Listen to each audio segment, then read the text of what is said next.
Hiya, friends. Prepared Suburbanite back at you with a new edition. I found a really interesting article just earlier this morning.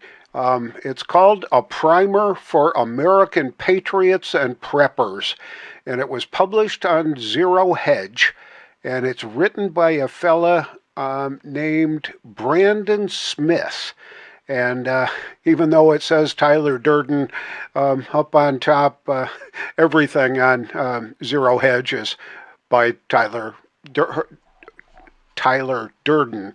Anyway, I'm going to go over this in a little bit of detail. I think it's pretty important. There's a couple of controversial issues in here that I would like to address, and we'll take it from there. So right after the intro, I'll be back with some detail.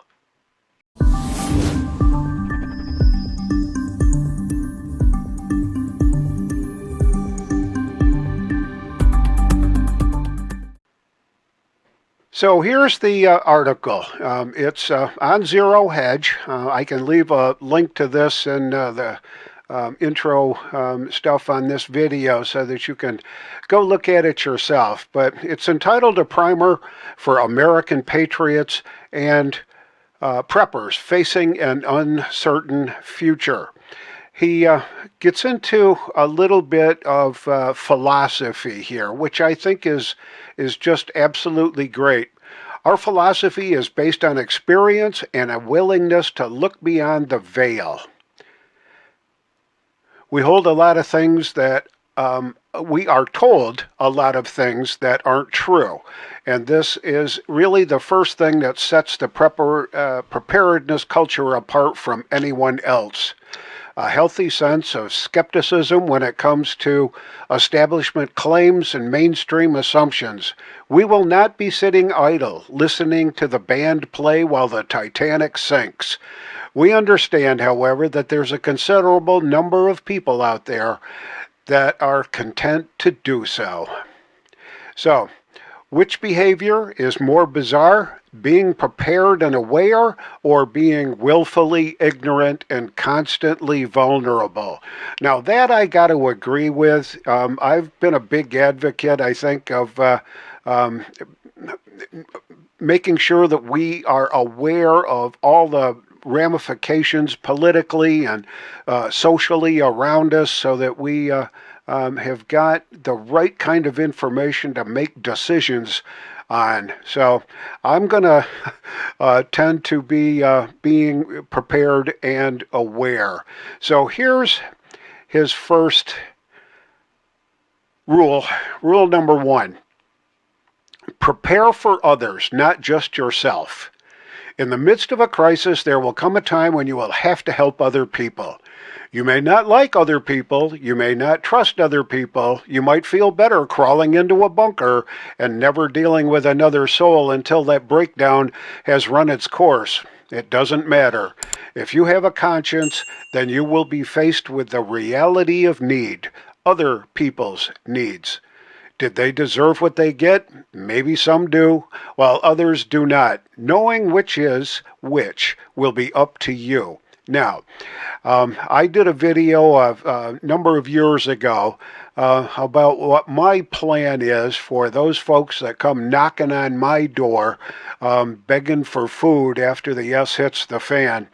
And I've prepared a number of basically handouts, rice and beans, flavorings, a bottle of water, that kind of a thing, just to get those folks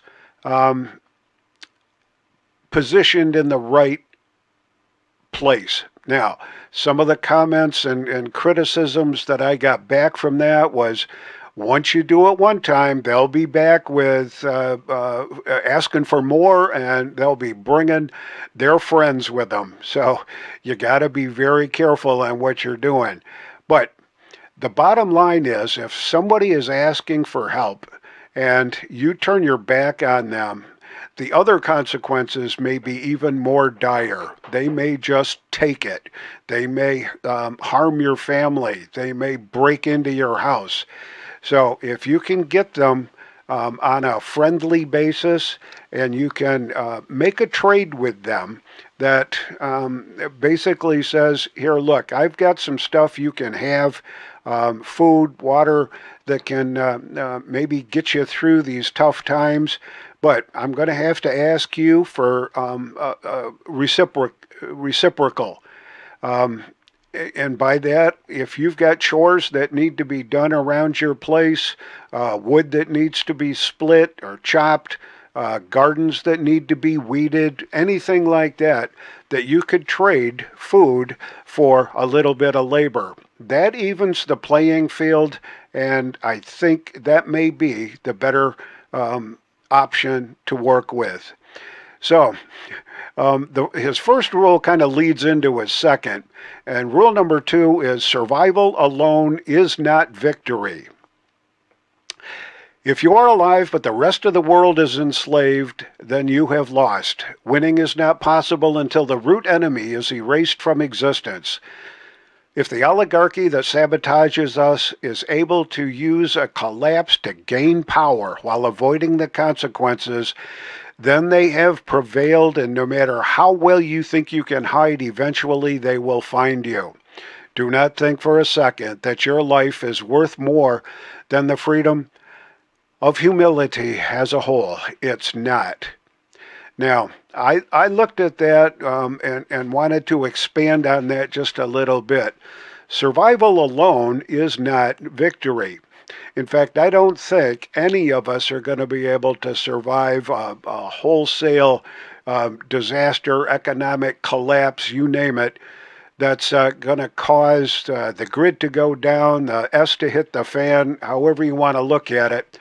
Um, you can um, you can try to be the lone wolf out there, but making friends, having a network, knowing your neighbors, knowing your family, making the kind of connections that you got to have to really survive as a group of people, I think is very, very important. So, rule number 3. Whoop, whoop, there we go. Fear is transitory. Regret is forever. And he's right. Many people's lives are ruled by fear. They are incessantly worried about what they could lose, and if they take action, if they deviate from the norm, if they upset the wrong people or rock the wrong boat. Human beings naturally seek acceptance and validation from their peers and from society. They want to belong to a tribe. They also want to remain comfortable and secure, avoiding struggle and conflict at all cost. Well, if you aren't prepared, then that's where the regret is forever coming in. The bottom line is fear is a huge motivator, and if you're afraid of every little thing, every sound, every bump in the night, it's going to be a tough road to hoe. So, rule number 4. You do not need to become the monster to defeat the monster. Yep, war is hell. That's not in question. And make no mistake, we are in the middle of a war right now, but ask yourself, what are you fighting for in the first place? Is there a set of principles and beliefs, or is it simply to win no matter the cost? And I can remember some of the comments that I got when I published that video about wanting to be prepared to help my neighbors, to help those folks that with the hungry kid that's knocking on your door saying, can you help us? I got an awful lot of folks that set their principles aside, and somewhat justifiably if you really think about it. But bottom line is, um, I think our good Lord told us that we need to love our enemies as He has loved us, and um, I think reaching out, you do not have to become the monster to defeat the monster. You do not have to become evil to defeat evil. I think there is a way to do it the right way. And the 5th rule, Be invisible when you must. Be visible when you must. Now, there's something there that says quite a lot. Yeah, the concept of the gray man and the tactic of blending in and going unnoticed can be very important. If you can blend into the surroundings and not draw attention to yourself, you may be a little bit safer than you would normally be. But when you get into the other side of it, there's really a whole bunch of different kinds of things that we need to take into consideration. You need to be visible when you must be visible. You need to be out there. You remember the fellow in Illinois there that he and his wife stood on their front lawn with he with an AR-15 and she with a handgun, and they were protecting their property. They needed to be visible in order to protect their property. Didn't turn out real well for them, but you just never know. So there are times when visibility is more important than invisibility, and you need to know the difference. Rule number 6, in every moment of chaos, there is a moment of peace. I'm not quite sure exactly how this all fits together, but let me just go over what he's espousing here. Chaos is mostly a product of mental reaction, a subconscious decision to panic instead of remaining calm and lucid. Chaos is created by people more than events. It's how we process those events that make them a disaster or a moment of triumph.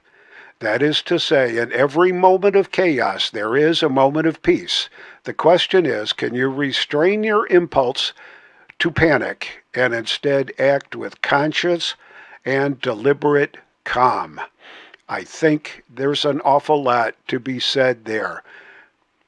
To be sure, preparedness has a lot to do with this. There's a common misconception about preppers that we are always afraid and paranoid. And I've heard that said quite a bit. The reality is truly the opposite. We are rarely afraid or paranoid because we have trained ourselves to be ready for most dangers. The people that are afraid, the people that panic, are those who are unprepared. What we do now echoes in eternity. Rule number 7. I can't help but quote this piece of wisdom from Marcus Aurelius. I don't think I could say it any better. Understand that the future is a summation of the actions we take today. Whether we are personally remembered or not is irrelevant. Tomorrow is decided by what we do or don't do. There is nothing that can stop it. We are the decision makers, not the globalists, not the governments. We are the people who decide what the next era will look like. There are moments in history, rare moments, when the confluence of events and crises rest at the point of a fulcrum. It is a nexus, a crossroads that will determine the course of civilization for centuries to come. There are people who will encounter this storm and do nothing more than sit back and drift along with the ideas of fate. There are others who are battling for the chance to control the rudder of the ship, making humanity to enter free shores or the depths of the abyss. When all our lives are tallied in the great beyond, we may each be faced with a terrible question. What did you contribute? As patriots and freedom fighters, I hope that when moments like this comes, we will be able to say that we left nothing undone, that we conducted ourselves with honor, that we set the world right again. This is the Prepared Suburbanite reminding you to be prepared always, and I'll see you all on the next video.